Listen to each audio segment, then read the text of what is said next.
Hello guys, അപ്പോൾ ഇന്നൊരു what I eat in A day കാണിക്കാം. അപ്പോൾ ഫസ്റ്റ് തന്നെ എണീറ്റ ഉടനെ തന്നെ എനിക്കൊരു ഗ്ലാസ് ചായ വേണം, കട്ടൻ ചായ, അല്ലെങ്കിൽ എനിക്കൊരു എനർജി ഉണ്ടാവില്ല. അത് കഴിഞ്ഞ് പിന്നെ ഇന്ന് ചപ്പാത്തി മുട്ടക്കറിയാണ് രാവിലെ. അപ്പം പിന്നെ എന്തായാലും നമ്മളൊരു പാൽ ചായ കുടിക്കണമല്ലോ, അതാണല്ലോ അതിൻ്റെ ഒരു നിയമം. പിന്നെ ഞാൻ പണിയൊക്കെ കഴിഞ്ഞതിന് ശേഷം കുറച്ച് നേരം പുറത്തോട്ടൊക്കെ നോക്കിയിരുന്നു. അപ്പോൾ നല്ല മഴക്കാരുണ്ട്, എന്നാൽ വെയിലും ഉണ്ട്, എന്നാൽ ചൂടും ഉണ്ട്, എല്ലാം കൂടെ ഉണ്ട്. ഉരുകി കഴിയാണ്ടായി. അങ്ങനെ ഒരു 11 മണിയൊക്കെ കഴിഞ്ഞപ്പോൾ കുറച്ച് സർബത്ത് ഉണ്ടാക്കി ഞങ്ങൾ എല്ലാവരും കൂടെ കുടിച്ചു. അത് കഴിഞ്ഞ് പിന്നെ കുറച്ച് നേരം ഫോണൊക്കെ നോക്കിയിരുന്ന് പിന്നെ ഇതെന്ന് ഉച്ചയ്ക്ക് നല്ല ചാള വറുത്തതും വെണ്ടയ്ക്കുപ്പേരിയും പിന്നെ നല്ല നാടൻ തൈരിൽ പച്ചമുളകൊക്കെ ചതച്ചിട്ട് പിന്നെ മുരിങ്ങക്കോലും പരിപ്പും കൂടെ കറി വെച്ചത്. പിന്നെ കുറേ നേരം കഴിഞ്ഞ് കഴിഞ്ഞപ്പോൾ എല്ലാവരും കൂടെ കുക്കുംബറിൽ നാരങ്ങയും ഉപ്പും കൂടെ ഇട്ട് തിരുമ്മി നന്നായിട്ട് ഞങ്ങളെല്ലാവരും കൂടെ കഴിച്ചു.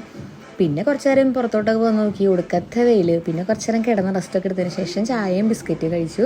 പിന്നെ കുളിയൊക്കെ കഴിഞ്ഞിട്ട് ഞങ്ങൾ എല്ലാവരും കൂടി ഇരുന്ന് കൊച്ചി വിശേഷങ്ങൾ പറഞ്ഞിരിക്കുകയാണ്. അത്രയേ ഉള്ളൂ.